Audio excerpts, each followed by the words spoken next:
E essas desigualdades, né, elas se convertem em diversas formas de discriminações, né, e violências, né, que estão presentes ali em diversas universidades, né.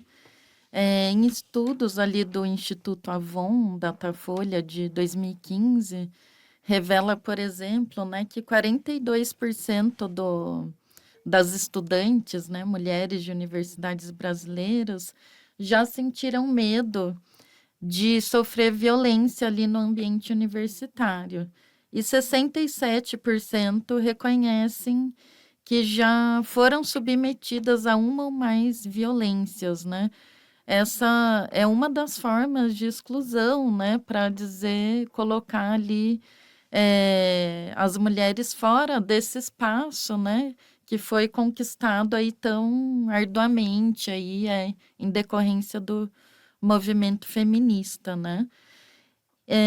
E nesse sentido, né, essa mesma pesquisa indicou que 56% das mulheres já sofreram assédio sexual, 49% já foram desqualificadas intelectualmente, uma a cada três já deixaram de se envolver em atividades acadêmicas por medo. E apenas 63% das estudantes violentadas admitiram não ter reagido ou denunciado. Né? Então, há que se considerar ainda, né, os números invisíveis, né, das interseccionalidades que envolvem, né, de formas diferenciadas essas vivências de mulheres negras, com deficiência, população LGBTQIAP+, e outros marcadores sociais que tornam esses corpos alvos de discriminações e violências dentro e fora das universidades. Nesse sentido, né, de que forma vocês consideram, assim, acho que a professora Nancy e o professor João já abordaram um pouquinho, né, mas como é que a comunidade acadêmica, né, que envolve ali todo o corpo ali, docente, de estudantes, né, servidores e servidoras administrativas também, terceirizados, como que a gente pode contribuir para a superação dessas desigualdades e violências de gênero ali no âmbito da instituição? Começar? Esses números são, eu diria, assustadores, né? Quando a gente pensa o número de violência, número de violências e a quantidade de pessoas que passam por essas violências. E esses números que você colocou aqui, eu diria assim que são talvez uma ponta do iceberg das violências que nós não enxergamos. Então, ser desqualificada é falar e as pessoas ignorarem o que você está falando, ouvir piadas machistas, ouvir piadas homofóbicas, ouvir piadas, veja, enquanto não existia o racismo como crime, piadas racistas, elas existiam em todos os ambientes. Você pensar nessa questão de diariamente estar sofrendo assédios, você tem assédio moral no trabalho, mas o assédio sexual, saber que você sai do ambiente institucional e a rua que você precisa passar, porque o ônibus ele está lá naquilo, você precisa passar e você vai sofrer medo, né, de andar na rua. Então, quando a gente pensa em toda essa violência que se passa, eu diria assim que a instituição tem um papel de ir para além do espaço escolar. Ou seja, a gestão há que se pensar nesses espaços que estão em volta, para que esses espaços sejam seguros, para que se tenha parceria com prefeitura, com polícia, porque há necessidade dessa segurança para ir e vir. institucionalmente, dentro aqui, a gente tem que discutir essas violências. As pessoas, elas não precisam conhecer a violência, ela não precisa vivenciar a violência, porque o ser humano tem a capacidade de compreensão desses sofrimentos, mesmo que ele não tenha ocorrido. Mas a sensibilização, muitas vezes mostrando esses números, é necessário. Saber que a violência existe na universidade é o primeiro passo para que a gente possa entender que há necessidade de transformar a realidade. Saber que existem violências e não fazer nada é ser conivente com a violência. Então, eu preciso acolher.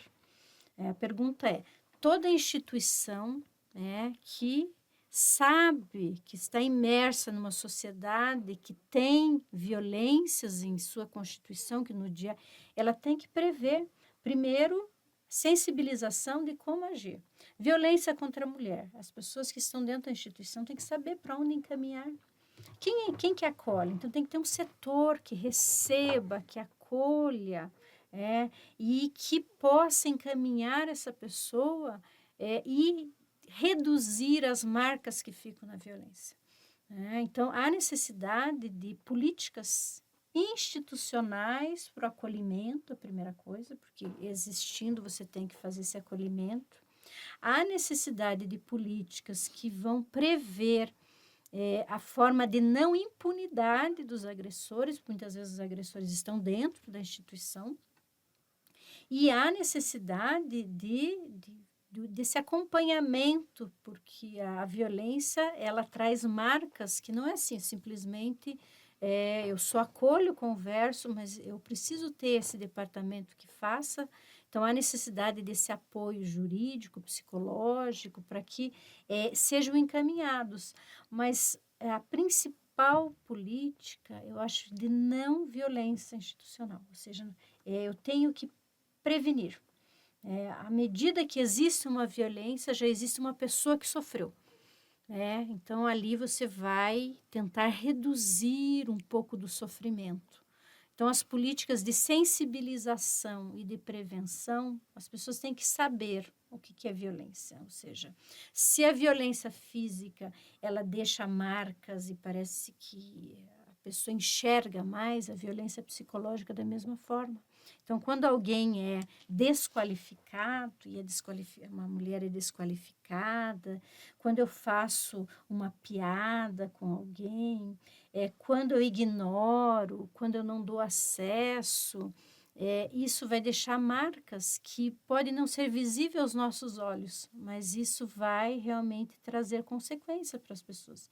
Então, acho que a principal política, ela tem que ser de prevenção, para que não aconteça. Ao acontecer, eu tenho que ter todas as medidas para esse acolhimento e para o encaminhamento, de maneira que os casos, quando aconteçam, eles devem ser parâmetro para que nunca mais aconteça. Ou seja, quando acontece um assédio, então a gente tem casos assim sérios, muitas vezes pode ter aqui na universidade, eu não sei, mas em alguns, a gente sabe que tem alguns casos em campus universitário que ou já ocorreram estupro. Eu acho que tem que ser repensado toda a estrutura para que isso nunca mais ocorra, porque é um crime assim que ele não é só contra uma mulher, ele não é só contra a população LGBTI, não é só em relação a uma mulher negra, um homem negro, quando tem um racismo. Eu acho que quando acontece isso, é contra a comunidade inteira, porque essa pessoa faz parte da comunidade. Ela está recebendo uma violência e nós recebemos junto. Acho que esse sentimento que a gente tem que ter enquanto instituição. Eu não posso permitir que ela permaneça na instituição, seja reproduzida. Para isso, eu tenho que problematizar, eu tenho que entender como é que ela acontece, eu tenho que refletir, eu tenho que ter políticas, eu tenho que ter investimentos, ou seja, eu tenho que ter servidores em cada um dos campos, servidores destinados só a isso, que pensem, que produzam material, que distribuam, que tenham nas semanas pedagógicas discutam. Então, há que se ter, eu diria assim, prioridade. Não há como se educar, pensando aqui como é que eu vou educar, como é que eu vou trabalhar com essa potencialidade do ser humano se a pessoa vive com medo? Ela vive com medo, né? Então, o ser humano, ele não pode ser isso. O ser humano, ele não nasceu para essa estrutura de sofrimento.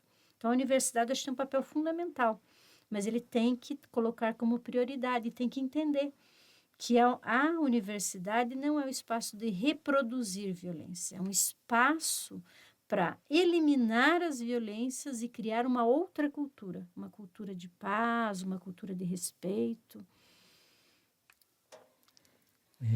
Posso dizer item? Não, mas eu concordo bastante com a professora Nancy nesse ponto. E eu acho que é difícil a gente pensar, porque essa invisibilidade ela ocorre muito, porque o sujeito já é um sujeito vulnerável.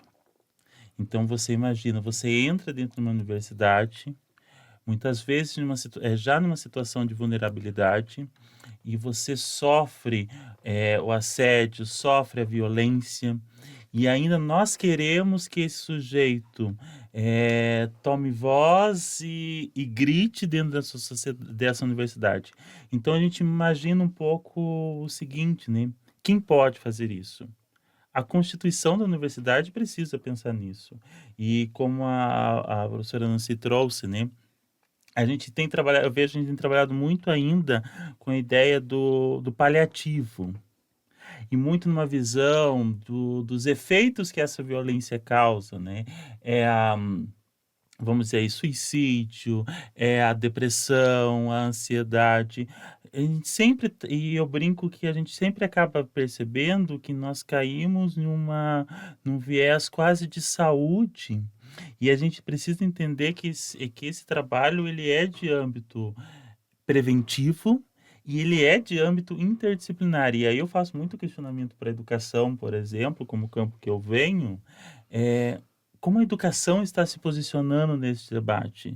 Eu não posso esperar que o sujeito entre em crise de ansiedade, entre em depressão, que ele abandone essa universidade ou que ele seja excluído dentro da própria universidade para ir tomar um posicionamento, para a partir desse momento eu constituir alguma coisa.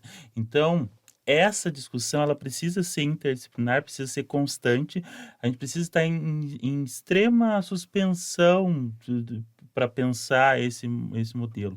E eu acredito uma coisa que me preocupa muito nas políticas públicas, como elas são instauradas, né?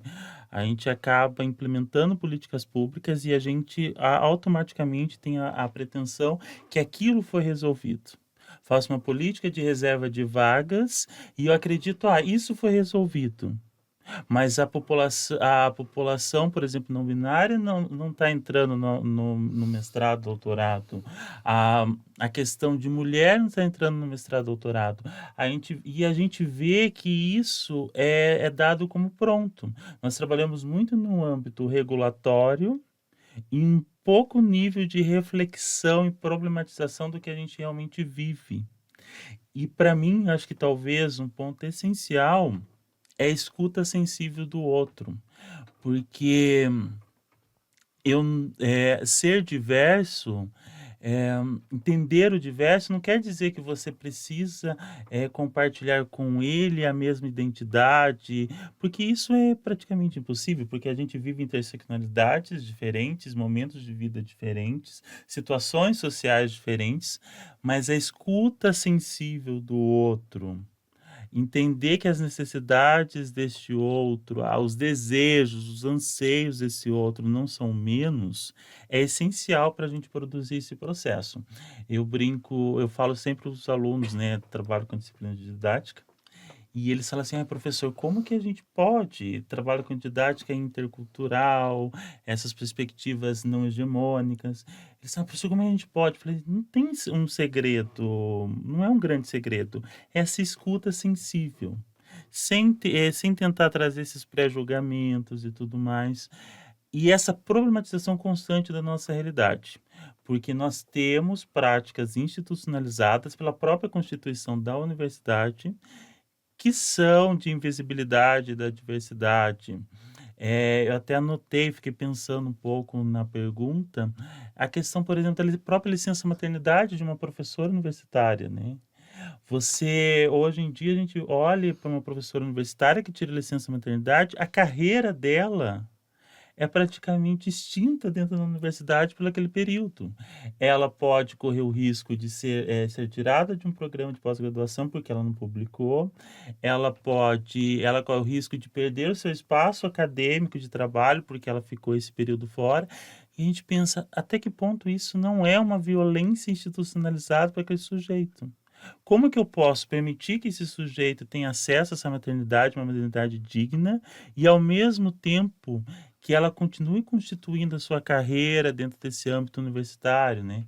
Então, se eu fosse dizer um pouco sobre isso, eu acho que essa escuta sensível do outro, né, para além das políticas, é imprescindível para a gente constituir um espaço democrático, um espaço de uma formação humana, eh, que não seja uma formação humana numa política neoliberal, uma política de concorrência, mas que seja uma formação humana para estar junto com o outro, né, para ter perspectiva de futuro, de pensar constituir uma sociedade digna, né, uma sociedade de pertencimento. E aí eu fico imaginando sempre, né, eh a gente discute muito, eu já estou desviando a norma aqui, né.